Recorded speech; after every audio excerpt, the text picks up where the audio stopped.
Kwanza nilipopata habari ya magonjwa, nilijaribu kuongea na msichana wangu huyo, Beatrice, ambaye naishi naye kama mke wake. Hakuweza kuongea. Alikuwa kwa kilio. Ananiambia nangojea nasi. Anangoja majibu ya nasi na analia. Ni nini unaniambia? Anangoja majibu ya nasi basi. Nilikata simu. Ndio nikasikia maneno ya kifo. Sikusikia kwa ugonjwa. Na sikujua ugonjwa iko. Sasa kwa hayo, kwangu mimi, mtoto huyo ndio wangu, ndio tegemeo letu hapa. Ndio mambo yote hapa, vile mnatuona hivi. Hatuna uwezo wote saa hii. Hatuna chochote saa hii. Na Mungu mwenye alimleta amemchukua, vile alimleta amemchukua. Mimi nitakuwa mfupi. Kwa maana mengi hata siwezi kuongea. Ningeongea hata mpaka kesho. Lakini kwa shauri ya muda, ninashukuru tu Mungu. Kwa maana yeye ndiye alimleta dunia hii. Na kwa yote manasema yote tushukuru, kwa maana yeye ndiye amechukua. Tumempenda na Mungu naye alimuona ni mzuri kwake amekampenda. Kwa hivyo mimi nasema tu, kwa imani, vile ameenda, nafike pale Mungu wako. On Sunday alikuja akaniambia nasikia mwili wangu kuna baridi mingi. Then on Monday I tell him, no, you have been in cold. What you do, go to the hospital, you do tests. And I told him, make sure they carry out 3 tests on you. They carry pneumonia, malaria, and the COVID-19.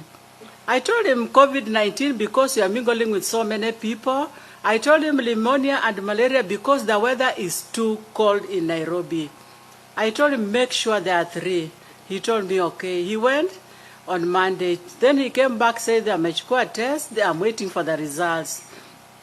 Come on Wednesday, I asked him, the doctor asked about the results. Yes.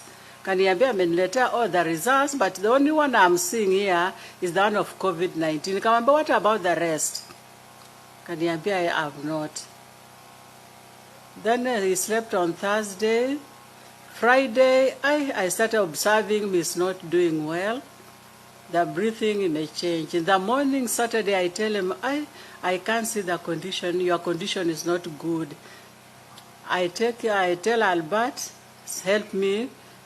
Nimweke kwa gari, we take him to the hospital. Nilimweka kwa gari. I went to Karen Hospital. Admission was just another process. I'm telling you, please, he needs support and an emergency.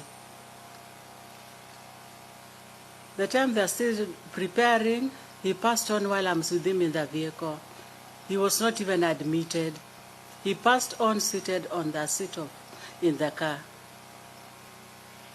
I asked the doctor, how many tests did you carry out?